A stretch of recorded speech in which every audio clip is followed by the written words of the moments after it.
Good evening. Thursday night live Q&A. Same as usual. So if you guys have got any questions for me, then please ask away about anything you want, anything serious, anything simple, anything funny. Whatever you want to know, just ask me and I'll do my best to answer as best as possible. But initially, what I'm going to do is I'm just going to answer some of the questions that were left over from the weekly check-ins. Got some really good questions. I just wanted to go through them a little bit more just to help everyone out, because I think some of these questions will help a lot of people. So the first question was about protein. How the heck do I reach it? Got bored with eggs and I'm not the biggest fan of meat. So protein, I think people often think that there's only a few sources of protein that you can eat. But actually there's quite a few. There's loads of meat and non-meat versions of protein. So some examples, obviously you've got eggs, poultry, red meat, fish. They're kind of the main animal proteins. And then from there you've got things like dairy, so you can have milk's got protein, yogurts have got protein, cheese has got some protein in it as well. You can also use like soybeans, just beans in general, kidney beans, and lentils as well. There's a few kind of sources for you there, but the best advice I can give you, and it sounds lazy on my part, but obviously I could have listed everything there that you don't like. So what I would do is Google protein sources and it will come up with a list of about 20 to 30 sources of protein, and then just pick the ones you like and then start including it into your diet. I think a lot of people feel like you've got to eat, it's not a lot of protein to eat your target. I've tried to be quite conservative with how much protein I set people. The more protein you have, the better the kind of results you can get. So what protein does, it helps to build and repair your muscles when you work out. It also helps you to feel full. So if you're on a diet, you're going to feel hungry because you're reducing your calories. You're eating less than your body needs, and therefore you're going to feel hungry. So if you're going to eat something that makes you feel full, it's a win. Protein does that, so that's why protein's good as well. Then when you're in a calorie deficit, your body will get energy from your body wherever it can. So obviously we want to get the energy from the body fat stores we've got, so we lose the body fat. But what your body might do as well is take some muscle mass and use that as energy. And if we do that, we're going to lose our muscle mass, and our muscle mass actually gives us our body shape and strength. So we don't want that to happen. If we eat enough protein, you will maintain more muscle mass, and therefore maintain more body shape and more body strength. And then that will encourage your body to burn more fat for fuel rather than breaking down muscle tissue. So that's why protein's important. I would Google protein sources to find foods that you like and then start incorporating those into your diet. You don't have to eat masses of protein per meal in 1 or 2 meals. Spread it out throughout the day. So little things that I do is like they're not the most healthy or high in vitamins. They're quite highly processed, but like fridge raiders, they're 100 calories and about 10 grams of protein. Easy to win. As a snack, if you have that as a snack mid-morning, mid-afternoon, you're bumping up your protein by 10 grams for only 100 calories, and it takes about 2 minutes to eat. So that's an easy way to bump up your protein. Protein yogurts or Greek yogurts, they're really good for protein as well. So Skia, I think Arla do some, most shops do. I think Lidl are a firm favourite of a few of my clients. They do protein yogurts, loads of flavours, maybe about 150 to 160 calories for about 20 grams of protein. So that's really good, and also that could be like a nice pudding, dessert type thing, a little yogurt. It's quite sweet, but you're adding your protein in there.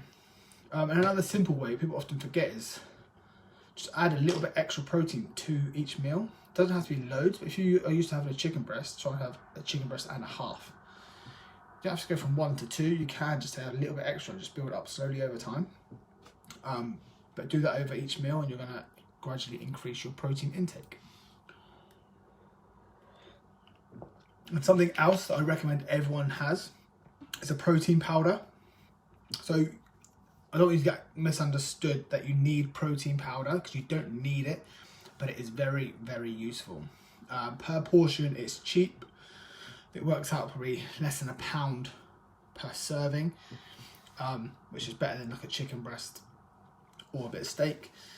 It's high in protein and it's very versatile to use. You can have it as a shake, you can have it in your porridge, you can have it in a cake. I stirred some into Greek yogurt the other day and had a massively high protein dessert. It's quick and easy. You can just chuck it in the shaker, have a quick drink as a protein shake. So it's easy to use, it's convenient. You can carry it around in the car, take it to work. Protein shake is very easy and very convenient. I just use My Protein. It's reasonably priced, it tastes nice, they've got loads of flavours, and especially with Christmas, well, we're nearly in December now, so it's going to be really useful. So I made a post last year and I will post it again this year, but basically saying that there are times to lose weight and times not to. And for me personally, Christmas is not a time where you should be kind of foot on the gas, trying to lose weight as fast as possible. Christmas is a time to see your friends, see your family, enjoy yourself, relax. Obviously this year we can't see our friends and family as much as we usually can, but it's a time to enjoy yourself and relax and just, yeah, almost like take your foot off the gas. But it doesn't mean we have to undo everything. So a few things that I can do, so especially if you're taking advantage of the coronavirus situation, you're not going to be able to have as many people around as normal. So for me and my family, we usually have probably 10 to 15 people at my mum's house for Christmas Day. So obviously mum being a mum buys way too much for everyone because she doesn't want anyone to miss out, so she buys loads. And then you end up eating it because it's there. Whereas this year, you're not going to be able to have loads of people around. So you can reduce how much you buy, reduce how much you have in the house, and therefore reduce how much you eat. And I know it's upsetting and it's sad that we can't see our friends and family as much as we'd like, but we can also take advantage of it in this way as well. But also another thing is, I know there's not been much to look forward to this year, but Christmas could really only be a week-long celebration. Christmas Eve, Christmas Day, Boxing Day, and a few days in between until New Year. That's only 5 to 10 days. It doesn't have to be the whole month where you celebrate. I know a lot of people, when like the Christmas markets come, you go down to the Christmas market, you have hot dogs and hot chocolates and beer, and you go out for work parties, see your friends for a night out. All these things come up, and you end up having a month of almost overindulgence because it's Christmas and you want to enjoy yourself and see your friends and be sociable and all these things. Whereas now, yes, it's sad we can't do it, but also it's an opportunity for us to change that negative thing that we've done previously. There's two things you can do, but yeah, almost as this idea where you have to be in a deficit or have to be losing weight or have to be training to make progress, but maintaining the progress you've already made is also progress. If you're a yo-yo diet and you go up, down, up, down, up, down, if we can get you down a little bit and then stay there, that's progress. You've still taken steps forward, and that's where we want to be. So if you've lost 5 pounds from when you started to the beginning of December, then through December we just maintain it. That's still a win because you're still at a net average in a deficit. You still lost weight over time. So it doesn't have to be constantly in a weight loss battle. You can maintain and still see the benefits of it at the end. And a lot of people wait for January. They wait for January and go, oh fuck it, I'll wait for January. I'll do it in January and then I'll really hit it hard.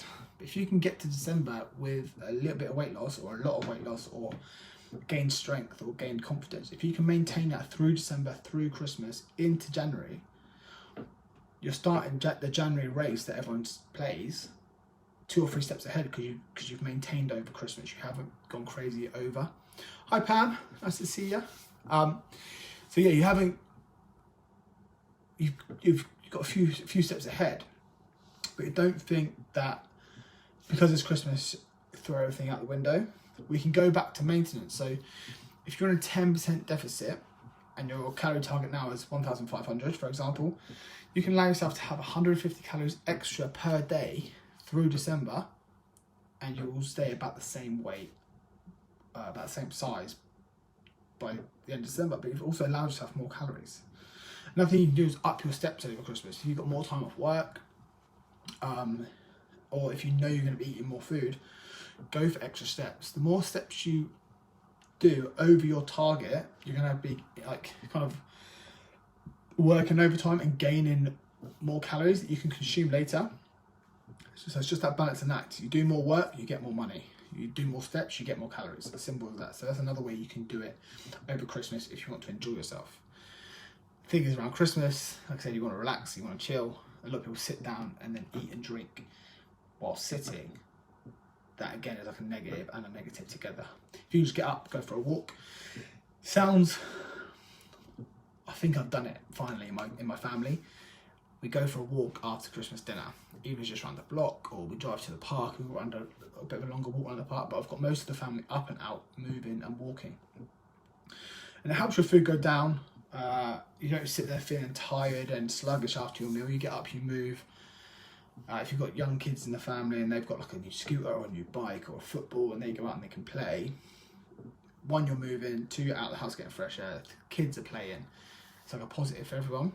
But you're burning calories, and rarely you will eat whilst you walk. And if you're just eating a meal, you won't. So you're saving calories, burning calories, and enjoying the day as well. Depending on weather, obviously. If it's pissing down rain, no one's going to want to go walk outside. But still, it's an idea that you can use. So, next question. Right. Feeling fed up. I've made so many changes in my weight. The weight used to fall off. Now postpartum, it doesn't feel like it's moving at all. I know it's been a few weeks, but changes in my diet are massive. So, I spoke to this person individually, but I just want to say it out loud to the group as well, that having a baby, giving birth, is a massive, massive thing, and it's a big thing for your body to go through as well. So it's going to take time to recover. It's going to take time for your body to go back to normal. But also think about it, it took you 9 months to grow a baby and give birth. So don't expect after 2, 3, 4 weeks for your body to just snap back into where it used to be. It's going to take a bit more time. Your hormones change when you give birth. You go back into your regular cycle.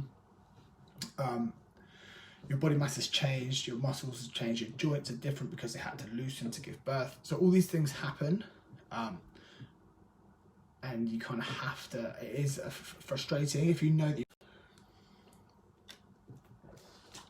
But my advice is to focus on what you're doing daily rather than the results on the scale, or results on your clothes, or results in how you look. So I don't have to sit here and tell you that going to the gym or doing some exercise is good for you and it's going to make you feel good. You know that already, and doing that is obvious. But if you get up every day and you're working out, it's not as if it's going to waste. Even if you can't see the results right now, it's not going to waste. The benefits are going to come, and you can take comfort in your actions of doing the right things day after day. It may be a bit longer than you want, but the changes will come. The progress, you will be able to see it soon. So just keep doing the right things day after day. There's this book here actually. This book here, one of my favourite books, talks about habits and how habits are like an ice cube. So if you put an ice cube in a cold room at 0 degrees, you leave it on the side, and it stays in an ice cube. Gradually, after every minute or 2 minutes, you up the temperature by 1 degree. So 1 degree, no melting. 2 degrees, no melting. 3 degrees and so on. It doesn't melt until it gets about 6 or 7 degrees of temperature. So from 5 to 6, it doesn't melt at all. But from 6 to 7, you start to see drips coming off. It starts to melt. It wasn't the difference between 6 degrees and 7 degrees that made that difference. It was everything that happened before, the 1, the 2, the 3, the 4, the 5. It all builds up and then you see the result. So don't expect to make one change and then everything follow and you see all this progress immediately. It takes time. You have to build and build and build and do these little things day after day, and then eventually you start to see the results. Once you start seeing the results, your motivation builds, and then you're going to carry on getting more and more results. So take comfort in doing the right things rather than just chasing the results. It's hard to I know it's hard to do because we are kind of, humans are set to look at the destination where we're going to, but instead just look at the journey. It doesn't matter if you're driving from Southampton to Scotland, as long as you're heading in the right direction. It doesn't matter how fast you're going to get there. As long as you're heading in the right direction and you're moving, you're going to get there. We've got this idea where we have to get there really fast, we have to do it really quickly. But you don't. As long as you're moving, you're going in the right direction, doing the right things, you will get there eventually. And it's the same thing with weight loss, fat loss, muscle growth, strength improvements, all these things that just take time. To try to focus on doing the right things day in, day out, that are going to take you closer to where you're getting towards the end. So hello Inga, I've answered your question about protein. So I'm not sure what you can see, if you see it from the beginning or if you catch halfway through. But if you go back to the beginning, I think it was the first question I answered about protein. But if you've got any questions after you've seen what I've said, you can always ask me more questions. And the next question, this is the last one I'm going to answer, unless you guys have got any on the Facebook Live. Hello Michaela.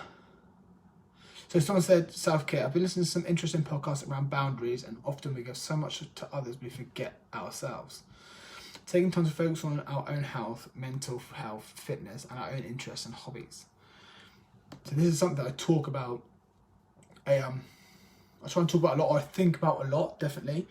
And I'm a bit of a hypocrite because I'm definitely I definitely do the same thing myself as what I tell you guys not to do, is that you need to be selfish. You need to look after yourself and put yourself first sometimes. So the analogy I like to use, and I use it quite a lot, is about oxygen masks in airplanes. When you go on a flight, they tell you to put your mask on first before you help other people, because if you try and help one or two people but you can't breathe before you help them, you're not helping anyone. You're not helping yourself, not helping the other people either. Put yours on first, and you can help as many people as you can, because you know you've got the oxygen you need. Same thing, that you can't help people if you're not looking after yourself. If you're not sleeping well, if you're not eating well, if you're not keeping yourself active and healthy, you've got very little in the tank to then help other people. And it's something that you often see with new mums, because obviously the baby comes first, but also in things around like a death in the family, things like that. You try and look after everyone, and you neglect yourself, and you don't sleep very well, you don't eat very well, and you try and make sure everyone else is okay. And like with a baby, make sure the baby's okay, make sure the baby's sleeping, the baby's fed, and you often forget about what you're doing.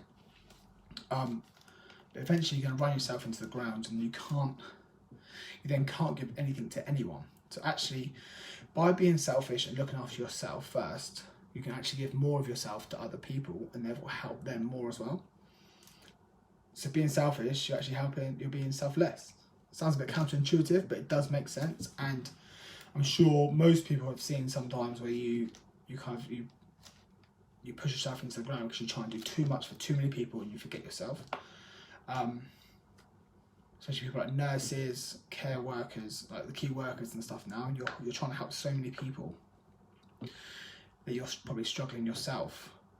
So it's very important that you look after yourself, whether it's with, you fuel yourself right with food. I want to say fuel yourself right, you don't have to eat perfectly good all the time, but enjoy the food you eat, but also it has a purpose to keep you healthy and fit and strong. Exercise. You don't have to kill yourself in the gym and do a marathon every time you go out for a run, but do something that helps you move, keeps you strong, keeps you mobile, keeps you moving. Sleep. You don't have to have a perfect sleep set up, but just make sure you're not you need to balance it with what you're doing. You're staying up too late watching Celeb, or you staying up late watching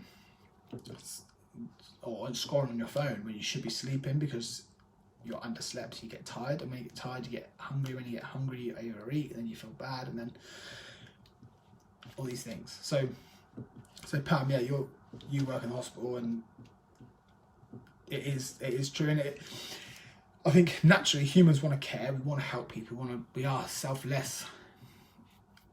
I think everyone is selfless in certain ways. We want to help each other. So it comes a bit unnaturally to look after yourself first. But if you've got nothing left in your tank, you can't give it to anyone else. If you've got a full tank, you can hand it out to everyone. So yeah, try and think about being selfish to be selfless, if that's helpful. So has anyone else got any more questions? Because this is all the questions I've asked about. Good night. Answered questions about recipes. Good night's sleep on Monday. Feeling unwell and training. Different exercise. I answered this on Monday. So if you need to look back through those, feel free to look at Monday. But yeah, gyms are open this week. So if you PT with me, I'll put a link in the group last night to book in. I've had a few people book in already, quite a few actually. So if you want to book in for this week or next week, or the week after, I'm working all the way up till Christmas. I'm probably going to work most of December now because we've had so much time off. I actually really miss the gym. I think I've found it difficult this lockdown because summer I could go out and I could walk and I could run in the sun and it didn't get dark till late. And we were working out like Zoom workouts with clients and friends. Whereas this time it's a bit wet, it's a bit dark, can't really do it inside. So I found this one a lot harder, where I'm used to being up on my feet, walking around all day, talking to people, being at work all day, every day. Whereas this time I've been pretty much in the same four walls most of the time, seeing the same people, and it's just been tough this time. But so I'm really excited to get back in the gym. So hoping you guys are looking forward to get back to working out as well. So if there's no more questions, I'm going to shoot off. So I'm going to have some dinner. But yeah, if you've got any questions, drop it in the comments below and I'll check it later on tonight and I'll answer any that you've got. If not, have a great evening. Enjoy yourselves. Yeah, and let me know. And I'll be back on Monday for another live. I'll keep posting stuff in the group for you guys. And as of next week, when I'm back in the gym, I'll be able to record some videos for you as well, some workouts. So I'll still do home workouts because there'll still be people maybe isolating or don't feel comfortable going to the gym. So I'm going to start recording some workouts from the gym when I'm allowed in there. And also I'll be doing more like educational videos because I can get back in the gym and use the TV. So look out for more content next week. So have a great evening, guys. See you later.